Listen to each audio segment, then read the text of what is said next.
আপনি সৌদি আরবে নতুন হন আর পুরাতন হন, আজকের ভিডিওটা আপনার জন্য খুবই গুরুত্বপূর্ণ। কারণ সৌদি আরবে আপনার একামা দিয়ে রেজিস্ট্রেশন করা সিম কার্ড অন্য কোনো ব্যক্তি ব্যবহার করছে কিনা কীভাবে চেক করবেন।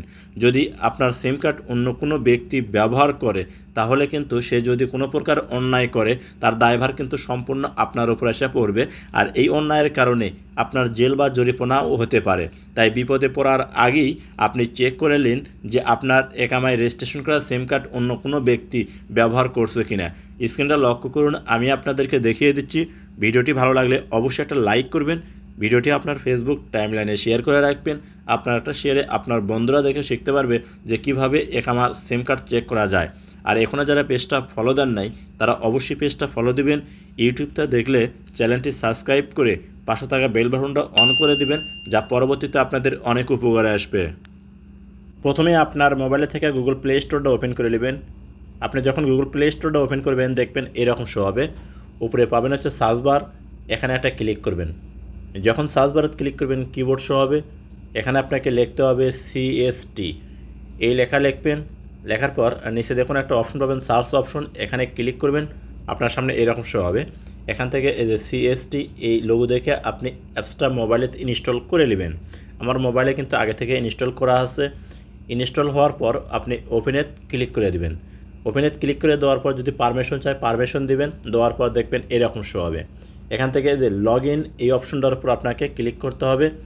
যখন এখানে ক্লিক করবেন আপনার সামনে দেখবেন এরকম শো হবে। এখানে আপনাকে যে কাজটা করতে হবে এই ঘরে আপনার একামা নাম্বারটা দিতে হবে। তো আপনি করবেন কি, এখানে আপনার একামা নাম্বারটা দেবেন। একামা নাম্বার দেওয়ার পর দেখুন ডান সাইডে অ্যারো চিহ্ন আছে, এখানে ক্লিক করবেন। যখন এখানে ক্লিক করবেন দেখবেন আপনার সামনে কিন্তু নতুন একটা ইন্টারফেস শো করবে। দেখবেন এইরকম ইন্টারফেস শো করবে। এখন অবশ্যই আপনার মোবাইলে কিন্তু নাফাত অ্যাকাউন্ট ক্রিয়েট করা থাকতে হবে। তো চলে যাবেন আপনি নাফাতে। আপনি যখন নাফাতে যাবেন, নাফাতে যাওয়ার পর করবেন কি, নাফাত অ্যাকাউন্টটা ওপেন করে নেবেন। এই যে দেখুন আমি নাফাত ওপেন করলাম, আপনারাও ঠিক এরকম নাফাত ওপেন করে নেবেন। ওপেন করার পর দেখবেন এরকম শো হবে। নিচে দেখুন অ্যাকসেপ্ট, এখানে ক্লিক করবেন। যখন এখানে ক্লিক করবেন এরকম শো হবে। এখান থেকে ওই যে প্রথম যে নাম্বারটা দেখছিলেন সেই নাম্বারটা আমার ছিল 26, এখানে 26 আমি সিলেক্ট করলাম। আপনারা যে নাম্বার দেখবেন সেই নাম্বার সিলেক্ট করবেন।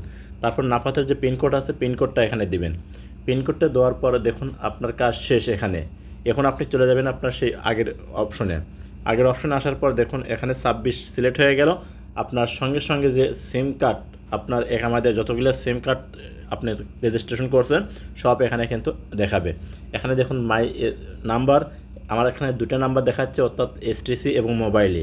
আপনাদের ক্ষেত্রে যদি একাধিক সিম কার্ড রেজিস্ট্রেশন করা থাকে আপনার একামা দিয়ে, তাহলে সম্পূর্ণ সিম কার্ড কিন্তু এখানে নাম্বার সহকারে দেখতে পাবেন।